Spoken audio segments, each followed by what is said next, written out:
We all do it. We spend so much energy trying to be the perfect blend for everyone's cup. We change our voice, hide our hobbies, and dim our light all because we're terrified of a single truth. You are not everyone's cup of tea. And here's the secret. That's the best news you'll hear all day. Have you ever stopped to think about what a bizarre social dance we perform every single day? It's a dance we were never formally taught, but somehow we all know the steps. It's the constant, subtle choreography of seeking approval. I call it the universal filter. It's this invisible, highly complex lens we instinctively put over our personality, our choices, and even our thoughts before we present them to the world. It's designed for one job, to predict and prevent disapproval. And for most of us, that filter is running 24/7. Where does this filter come from? Well, our brains are wired for connection. Going back to our most ancient ancestors, belonging to the group wasn't just nice, it was a literal matter of survival. Being cast out meant danger. So, deep in your psychological DNA is a primal, screaming voice that says, make sure they like you. Make sure you fit in. Your safety depends on it. Fast forward to today, and that same ancient wiring is still influencing your modern life. It shows up when you spend 20 minutes rewriting a simple text message just to make sure the tone is perfect. It's there when you automatically say yes to a social event you desperately want to skip because saying no feels too confrontational, too rejecting. You are sacrificing your own comfort, your own desires on the altar of guaranteed acceptance. This approval filter doesn't just make us change what we do, it changes who we are. We start living a life dictated by the tyranny of the shoulds. I should be quieter in this meeting. I should laugh at that joke. Even if I don't get it, I should wear what everyone else is wearing. Every time you suppress a genuine laugh, hold back an honest opinion, or dim your light to make someone else comfortable, you are chipping away at your own authentic self. You become the chameleon that blends into every background, but when you look in the mirror, you realize you've lost your own color. And the ultimate irony, when you try to be loved by everyone, you often end up being understood by no one. People might like the performance, but they don't know the performer. The worst part of living behind the universal filter is the sheer, unrelenting exhaustion. You are constantly auditing your own behavior, your appearance, and your voice. It's an internal monologue that never shuts off. Did I say the wrong thing? Are they looking at me funny? Do they think I'm too much? This intense people-pleasing is a high-cost, low-reward venture. You're giving away all of your energy, your finite mental and emotional resources to people who often aren't even paying that much attention. Most people are too busy running their own internal approval filters to critique yours. You're working overtime for an audience that's too distracted to applaud. But here's the wonderful pivot point, the place where the light starts to break through. When you realize this filter is a relic, a protective layer from an ancient danger that no longer exists, you gain the power to turn it off. You can decide that your worth is not a collective vote. It's an internal declaration. And once you own that, once you realize that not being everyone's cup of tea is the most natural thing in the world, you're free to be the only person you were ever truly meant to be, yourself. The pressure simply evaporates. We were just talking about that exhausting internal filter, the one that makes us chase everyone's approval. Now, let's talk about the moment you realize you can unplug it. It's the simple, elegant truth contained in one little phrase. You are not everyone's cup of tea, and that is a beautiful thing. For years, we're conditioned to think the goal is to be universally palatable, to be the plain sugar cookie that everyone agrees is fine. But think about the most interesting people you know, the ones with the sharp wit, the distinct style, the infectious passion. Are they universally loved? Almost certainly not. They're too flavorful for some, too intense for others. And that's exactly what makes them magnetic. The problem is, we often try to be a thermos of warm water. It's inoffensive, it's safe. It can technically be used to make any kind of drink, which means it has no distinct character of its own. It's trying so hard to be everything that it ends up being nothing at all. And while the warm water might be liked by everyone, nobody is going to get truly excited about it. Nobody is going to say, I really need a big, comforting mug of warm water right now. That's the trap of people pleasing. You become so adaptable, so neutral, that you lose the very essence that makes you valuable and interesting to the people who would actually adore you. You spend your life chasing people who were always looking for Earl Grey when you, my friend, are a stunning, vibrant hibiscus blend. And a hibiscus blend should never dilute itself just to pass as lukewarm. This revelation requires a shift in perspective. We've been trained to interpret someone's lack of enthusiasm as a personal failing. If they don't love our idea, our outfit, or our whole vibe, we immediately jump to, "What's wrong with me?" But let's reframe that completely. Their indifference is not a verdict on your worth. It is simply a statement about their taste. Think of it this way. You could be the juiciest, sweetest, most perfectly ripened peach in the entire world. But guess what? Some people just don't like peaches. They prefer apples. They prefer pineapple. That preference has nothing to do with the quality of the peach. It's just their wiring. And the peach doesn't shrivel up and apologize for its fuzzy skin or its pit. It just sits there, being a magnificent peach. The cup of tea, revelation, is the moment you internalize this simple truth. You are defined by your core qualities, not by the absence of criticism. When someone doesn't get you, or doesn't appreciate your shine, it doesn't mean you need to change your ingredients. It just means they aren't your person, and that's completely fine. It's liberation masquerading as a minor inconvenience. It means you are one step closer to finding the people who will not only drink your tea, but will ask for a second cup. If you're ready to stop watering yourself down and start building the life that perfectly fits your unique flavor, I want to help you take that first step. I put together a guide called 30 Days to a Better You. It's not about changing who you are. It's about finally seeing how amazing you already are and taking concrete steps to live that truth. Tap the link below right now and start your journey from people pleaser to unapologetic you.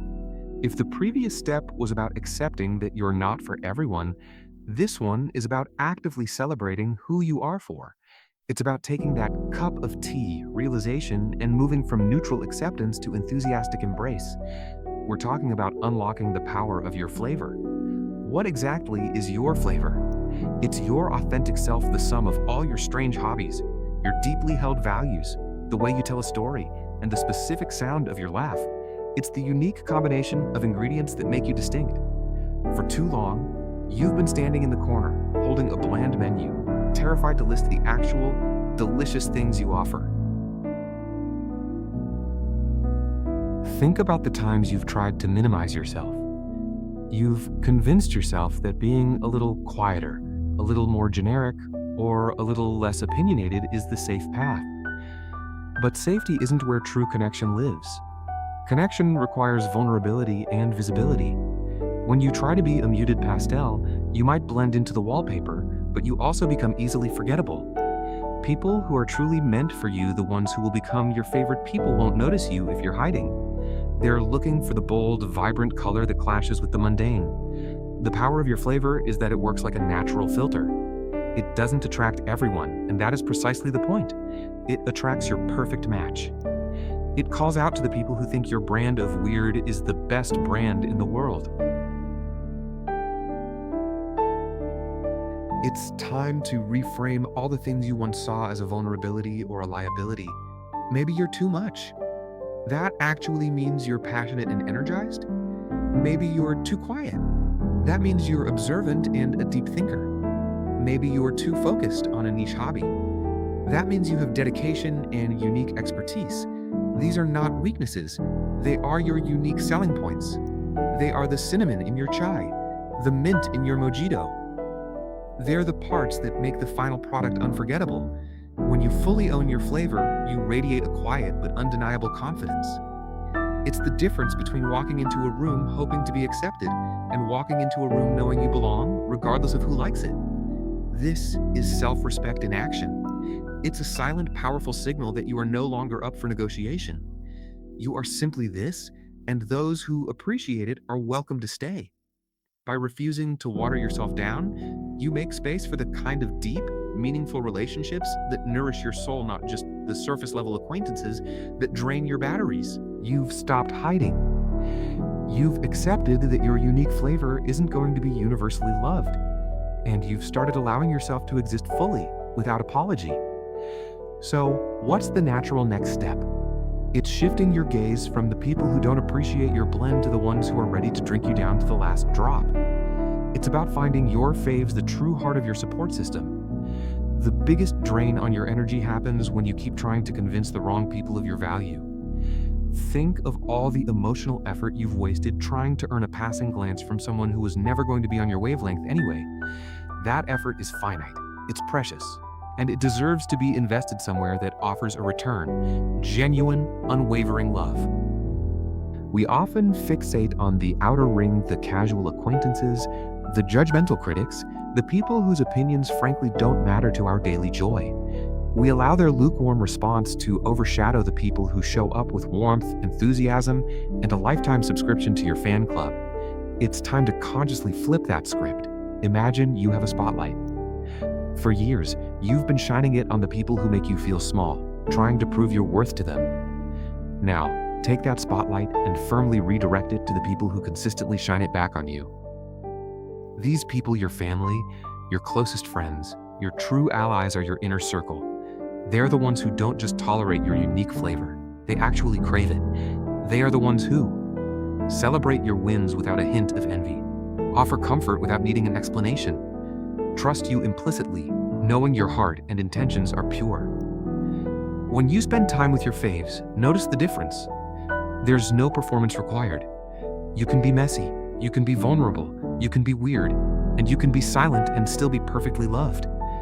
This isn't a coincidence. It's the result of two authentic people connecting over shared values, not shared masks. By focusing your attention here, you're not ignoring the outside world. You're simply prioritizing your emotional good health. When you cultivate your inner garden with attention and care, the critics standing outside the fence don't matter so much anymore. You become fortified by the love that is already yours. You are not defined by who walks away. You are defined by who shows up and stays. And once you stop trying to convince the people who don't care, you create all the space and time in the world for the people who care fiercely. So here we are. You've journeyed past the crippling fear of the filter. You've had the cup of tea revelation. You've owned your unique flavor and confidently sought out your inner circle, your faves. The final, most profound result of this journey is finding yourself steeped in self-acceptance. This isn't just about occasionally reminding yourself that you're good enough. This is a deep foundational shift. It's the moment you stop seeking external validation as your primary fuel and start generating your own power from the inside out. The beautiful thing about self-acceptance is how quiet it is.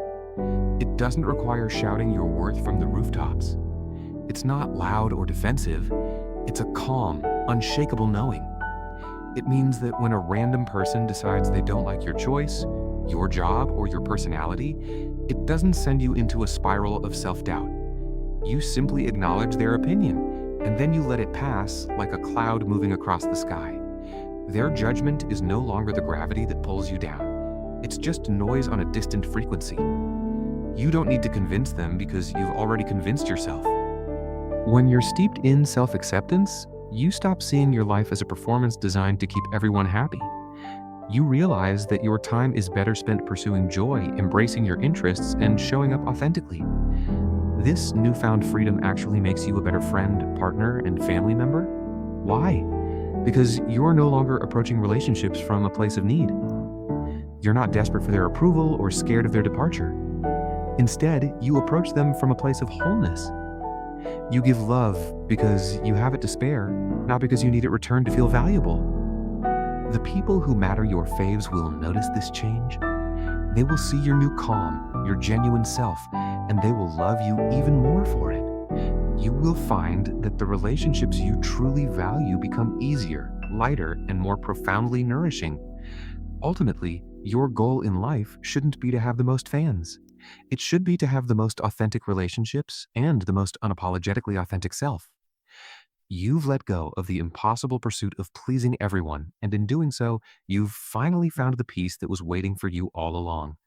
Go forth, be your specific, wonderful blend, and simply enjoy the brew.